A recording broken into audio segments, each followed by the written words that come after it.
Good morning friends and parents. आज हम unit 2 का पार्ट 1 टीम वर्क की जो एक्सरसाइज जो कंप्लीट नहीं थी वो आज हम सीखेंगे। तो open the text book and page number 22, think and right. तो ये जो एक्सरसाइज हम अगली वीडियो में देखी थी, फिर भी मैं आपको फिर से कहती हूँ। Name the team members needed for the following, यानी कि कोई भी टीम हो, यानी कि टीम मेंबर्स के लिए कौन कौन सी आवश्यकता होती है। तो ये जो एक्सरसाइज हमने अगली वीडियो में देखी थी, फिर भी मैं आपको फिर से कहती हूँ। To make a film we need, हमें जो एक फिल्म बनानी है तो कौन सी आवश्यकता होगी। तो हमें डायरेक्टर्स, एक्टर्स, प्रोड्यूसर की आवश्यकता होगी। Next, to run a good school we need, हमें अच्छी स्कूल चलानी है तो कौन सी आवश्यकता होती। तो बच्चों हम देख सकते हैं कि स्टूडेंट्स की आवश्यकता होगी, टीचर्स की आवश्यकता होगी, प्रिंसिपल की आवश्यकता होगी, लाइब्रेरी की आवश्यकता होगी, अच्छी सी लैब की आवश्यकता होगी। ऐसी कई चीजें जिसकी हमें अच्छे से आवश्यकता होगी। Next, to run a restaurant we need, हमें जो एक अच्छी सी होटल चलानी है तो कौन कौन सी आवश्यकता होगी। तो हमें फर्स्ट ऑफ ऑल तो शेफ, यानी कि जो अच्छा खाना बनाते हैं उसकी आवश्यकता होगी। नेक्स्ट, वेटर, हमें जो सर्विस देता है उसकी भी आवश्यकता होगी। गेस्ट, जो गेस्ट आएंगे तो ही अच्छे से रेस्टोरेंट चल पाती है, तो हमें गेस्ट की भी आवश्यकता होगी। मैनेजर, जो मेन जो होटल होती है, होटल के जो मेन ओनर होते हैं उनकी भी आवश्यकता होती है। फर्नीचर है, ऐसी कई वस्तु है जिसकी हमें आवश्यकता होती है। तो बच्चों turn the page, complete the set of rhyming words, हमें यहाँ राइमिंग वर्ड्स लिखने। ऐसे कई राइमिंग वर्ड्स होते हैं जिसकी लास्ट जो दो लेटर्स होते वो सेम होते। ऐसे कई राइमिंग वर्ड्स होते हैं कि उसका जो उच्चार होता है वो सेम होता है। तो आज हम ये सीखेंगे। तो टीम मीन्स बी, यहाँ लेटर सेम है। प्लस यहाँ लेटर सेम है। डन, यहाँ उच्चार सेम है। डन फॉर हुक, सूप उच्चार सेम है। Shoot, put letter same. Goal यहाँ letter same. Enjoy, toy letter same. तो बच्चों ये जो एक्सरसाइज वो आप अपनी टेक्स्ट बुक में लिख सकते हो। नेक्स्ट, रीड द पोएम, यहाँ एक पोएम है वो आज मैं आपको सिखाऊंगी। For want of a nail, nail क्यों चाहिए। For want a nail, nail means बच्चों जो पिन होती है, जो दो थिंग्स को ज्वाइन करती है उसको पिन कही जाती है। और ये जो पिन होती है वो स्मॉल मेटल होता है, यानी कि मेटल से बनी होती है। For want of a nail, यानी कि मुझे नेल चाहिए, यानी कि पिन चाहिए। द शू वॉज लॉस्ट, तो बच्चों ये पिन क्यों चाहिए कि जो दो थिंग्स होती है वो उनको जोड़ने के लिए मुझे पिन चाहिए। द शू वॉज लॉस्ट, यहाँ शूज की बात जो घोड़े के पैर में जो लगाई जाती है उसकी बात की गई है। शूज कई तरह के होते हैं, लेकिन यहाँ जो घोड़े के पैर के जो शूज होते हैं उसकी बात की गई है। For want of a nail the shoes was lost, यहाँ नेल है लेकिन शूज, यानी कि जो घोड़े के शूज है वो गायब है। फॉर वॉन्ट शूज, मुझे शूज चाहिए, यानी कि शूज अभी शूज है। द हॉर्स वॉज लॉस्ट, अब शूज मिल गए किनके बच्चों, घोड़े के। द हॉर्स वॉज लॉस्ट, अब जो घोड़ा है वो लॉस्ट है। तो बच्चों आपने देखा होगा कि घोड़ा जब वॉकिंग करता है, जब चलता है, जब दौड़ता है तो तबड़क तबड़क आवाज आती है। तो बच्चों ये जो आवाज है वो घोड़े के पैर की आवाज नहीं है, लेकिन ये जो आवाज है ये घोड़े के नीचे, पैर के नीचे जो शूज होते हैं, जो मेटल के बने होते, उनकी आवाज है। ये जो शूज इसलिए रखे जाते क्योंकि हमने देखा होगा घोड़े के पैर के नीचे उनका जो पैर होता है, उनकी जो खरी होती है वो खरी घिस न जाए, इसलिए वो शूज लगाया जाता है और इससे घोड़ा अच्छी तरह से दौड़ पाता है। फॉर वॉन्ट हॉर्स, अब हॉर्स है यानी कि घोड़ा है, the rider was lost. Rider means यहाँ जॉकी भी होता है, सवारी भी होता है, योद्धा भी होता है, लेकिन यहाँ योद्धा की बात की गई है क्योंकि बच्चों ये जो योद्धा है वो घोड़ा लेकर युद्ध में जाने वाला है, तो घोड़ा है लेकिन योद्धा नहीं है। फॉरवर्ड अ राइडर, अब राइडर है यानी कि योद्धा है, the battle was lost. Battle means तलवार, अब घोड़ा भी है योद्धा भी, लेकिन लड़ने के लिए जो तलवार होती वो गायब है। फॉरवर्ड बैटल, अब तलवार है, द किंगडम वॉज लॉस्ट, यानी कि हम हमारे राज्य से दूसरे राज्य में जब चढ़ाई करने जाते हैं तो सामने हमें विन होने के लिए सामने कोई चाहिए, तो अब ये नहीं है। And all for want of a horse और शूज ने, ये सब कब होगा, जब हॉर्स ने होगा, यानी कि घोड़े के नीचे जो घोड़े का पैर होगा वो जो होगा तो ये सब कुछ होगा। तो बच्चों में आपको इस जो पोएम के हिसाब से एक छोटी सी स्टोरी है जो अपनी मदर टंग में कहना चाहती हूँ। लेकिन बच्चों ये जो पोएम है उसमें फिर से राउंड शेप में एक ही बात की गई, किसके बच्चों, शूल की। शूल है तो सब कुछ है, शूल नहीं है तो कुछ भी नहीं है। ऐसे में आपको एक बात करना चाहती हूँ अपनी मदर टंग में। एक गाम હતું, एक ગામની અંદર એક શાળા હતી, શાળાની અંદર એક બાળક અભ્યાસ કરતો હતો। તો એને જ્યારે શાળામાં ગયો ત્યારે એના જો શિક્ષક હતા એ બાળકને પૂછ્યું, એટલે કે વિદ્યાર્થીને પૂછ્યું કે પાણી ક્યાં છે। સ્વાભાવિક છોકરાને એટલી બધો ખ્યાલ ન હોય, એ બાળક નાનું હતું, તો એ બાળક એમ કહ્યું કે માટલામાં છે। તો એ જો શિક્ષક હતા એ શિક્ષકે એમ પૂછ્યું કે માટલું, પહેલા તો એ બાળકે શું કહ્યું,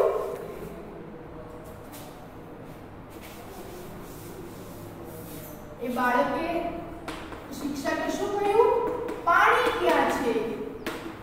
આવો સામાન્ય સવાલ પૂછ્યો, બાળકે કહ્યું માટલામાં। શું કહ્યું બાળકો, માટલામાં।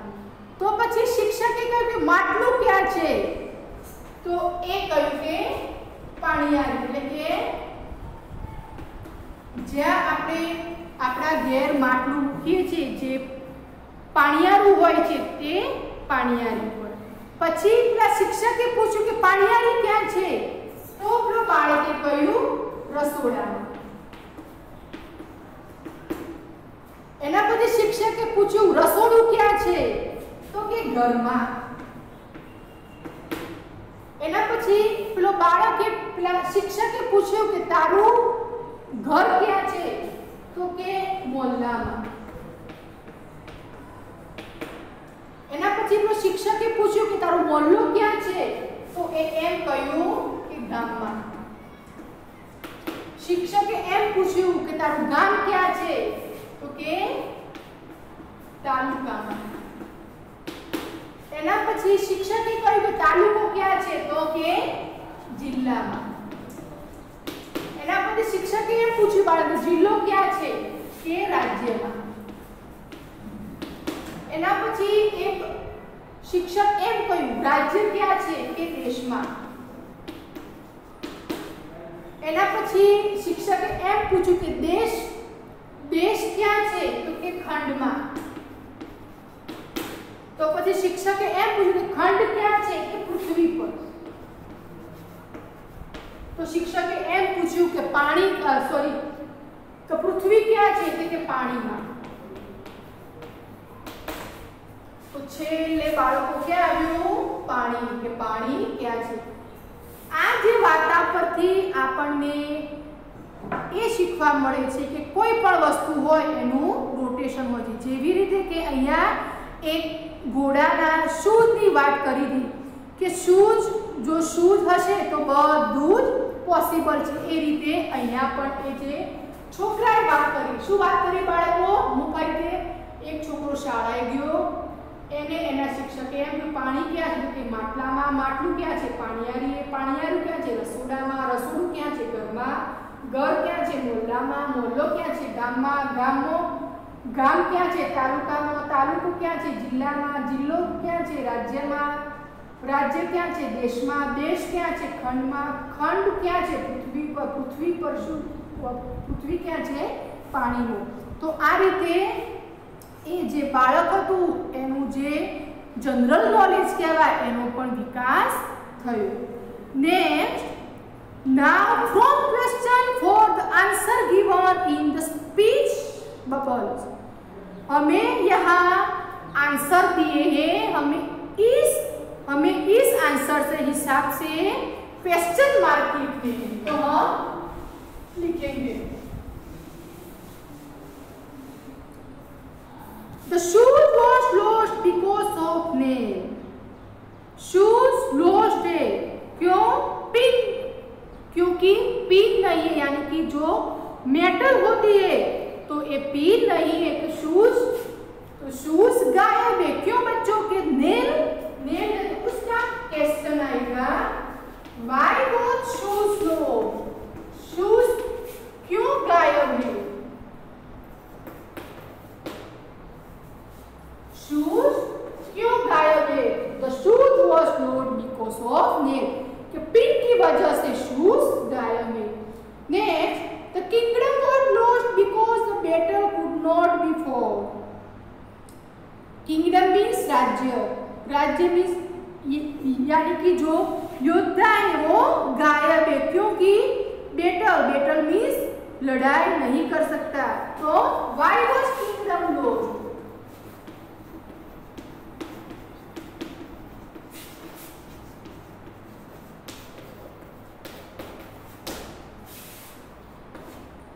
The battle was lost।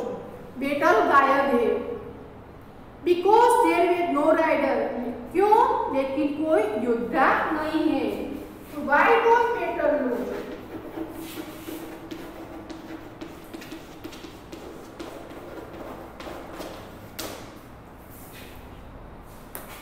तो बच्चों आप ये लिख सकते हो। Next page number 24। Now make 3 more questions and answers from the poem।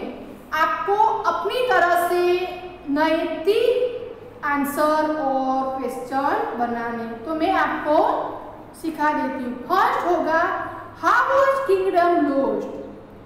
जो किंगडम था वो कैसे लॉस्ट हुआ। तो because The battle could not be fought। ऐसे आपको 3 क्वेश्चन और आंसर लिखने हैं। Next picture composition. यहाँ एक पिक्चर है उसके हिसाब से हमें आंसर देने हैं। Look at the picture and answer the question in the 1 sentence. हमें फक्त यानी कि ओनली एक ही वाक्य में आंसर देना है। Using the word clues given in the box। हमें पेज नंबर 25 पर एक बॉक्स दिया है उसमें से हमें लिखना है। Who is laying the bricks। ईंट कौन मीन्स ईंटों का काम कौन करता है ईंट कौन बनाता है। तो हम क्या लिखेंगे बच्चों मेसन। यानी ईंट कौन लाता है? तो mason. Mason is laying the bricks.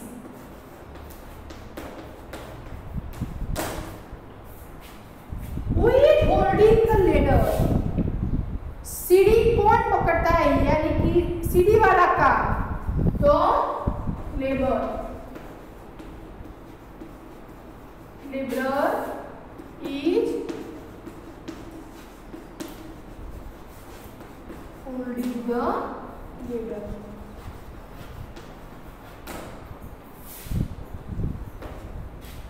Who is the man of the ladder? Ladder means सीढ़ी। तो सीढ़ी पर कौन होता है, यानी कि कोई भी काम करना है तो कौन होता है? इलेक्ट्रीशियन।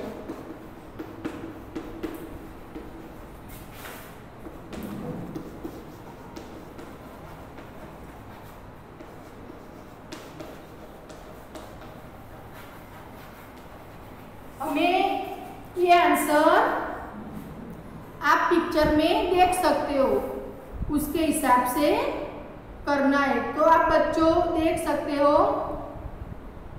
ईंट वाला जो होता है मेसन को, इसके बाद लेबरर को यानी कि लेबर सीढ़ी पकड़कर खड़ा है। इसके बाद इलेक्ट्रीशियन सीढ़ी के ऊपर है।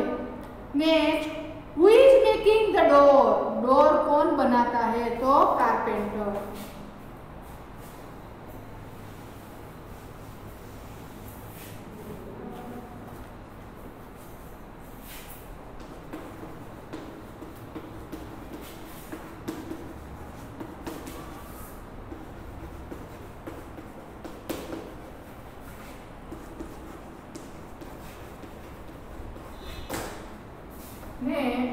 Who is painting the wall? जो दीवार है उसको कौन पेंट कर रहा है? तो painter.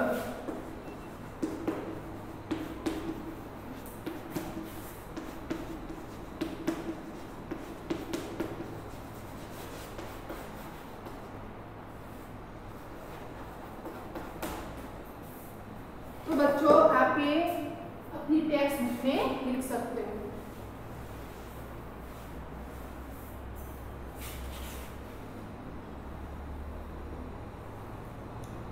Next, let's talk. In group of 5, discuss what you enjoy doing alone and what you like to doing in group. यहाँ आपको डिस्कस करना है कि ऐसी कौन सी चीजें आपको अकेले पसंद होती है और ऐसी कौन सी चीजें वो आपको समूह में पसंद होती है। तो हम लिख सकते हैं, आप अपनी तरह से भी लिख सकते हो।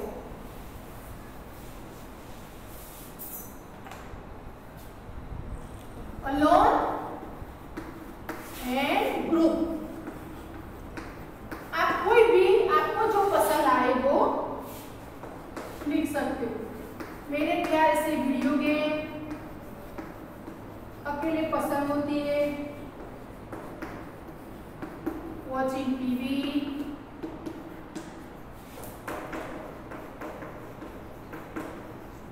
लिसनिंग म्यूजिक, ऐसी कई चीजें होती है वो आपको अकेले पसंद होगी।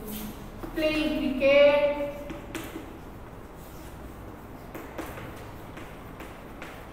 Football,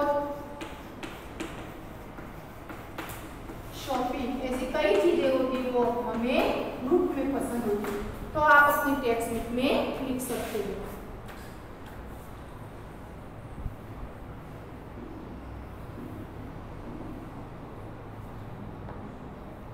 Next, in your family, what activities? Turn the page number 26.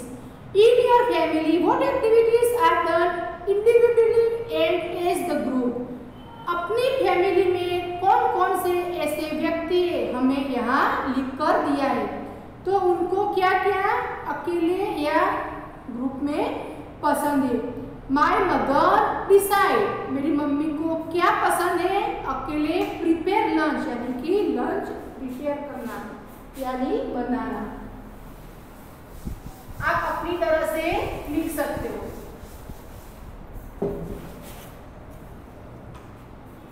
mother decide prepare lunch. My father decide to group में I decide to play football.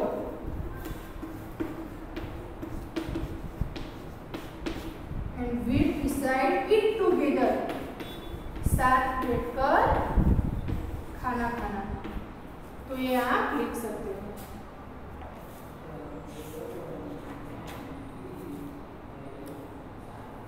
Next let's write.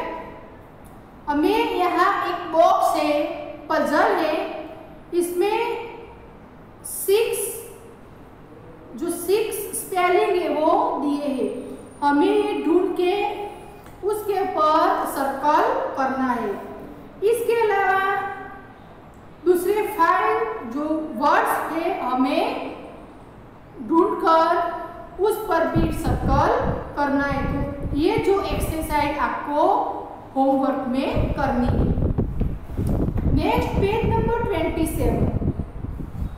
Let's write the poem. आपको एक poem लिखनी है. I have a kite but need to fly it with. मेरे पास पतंग है लेकिन फ्लाई करने के लिए मुझे एक फ्रेंड की जरूरत है. I know a song but need someone to hear it. I know a song. मैं सॉन्ग जानता हूँ लेकिन कोई व्यक्ति सुने इसकी मुझे जरूरत है. I have a ball. मेरे पास बॉल है but need someone to catch it. मेरे पास बॉल है लेकिन सामने कोई कैच करे ऐसे व्यक्ति की मुझे जरूरत है.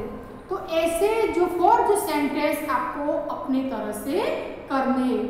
Example, I know a dance. मैं डांस करना जानती हूँ but need someone to see it. मुझे डांस करना अच्छा लगता है लेकिन मेरे सामने कोई देखे ऐसे मुझे जरूरत है. वैसे आई हैव अ पेन. मेरे पास पेन है but need someone to write it. लेकिन लिखने के लिए मुझे किसी की जरूरत है. I have ice cream. मेरे पास आइसक्रीम है but need someone to taste it. लेकिन टेस्ट करने के लिए मुझे किसी और की जरूरत है. ऐसे आपको ये सेंटेंस बनाने हैं. नेक्स्ट, से अलाउड. मैंने आपको सिखाया था. वी विल मीन्स जो टेक्स्ट बुक में वी ऐसा लिखकर आया हो तो हमें उसे वी विल सोचना है. आपको ये उसकी जो एक्सरसाइज आपको अपनी तरह से ही करनी है. Next, right construction for the following phrase. ऊपर जो बॉक्स है उसके हिसाब से हमें ये लिखना है. Has not means short form hasn't. Have not, haven't. Do not, don't. Are not. आपको ऐसे शॉर्ट फॉर्म लिखने हैं. वैसे ही हम नीचे देख सकते हैं right the full form for the following. हमें शॉर्ट फॉर्म दिए हैं उसके फुल फॉर्म लिखने हैं. तो वेरंट का होगा वेर नॉट. शेर का होगा शी विल. वॉजन का होगा वॉज नॉट. एंड हुज का होगा हुई. तो ऐसे आपको अपनी तरह से जो दूसरे वर्ड्स है उसकी भी एक्सरसाइज करनी है. तो बच्चों आज की जो एक्सरसाइज थी यूनिट 2 पार्ट 1 की वो हम कंप्लीट करते हैं. और जो यूनिट 2 का जो पार्ट 2 है वो हम अगली वीडियो में सीखेंगे. Thank you.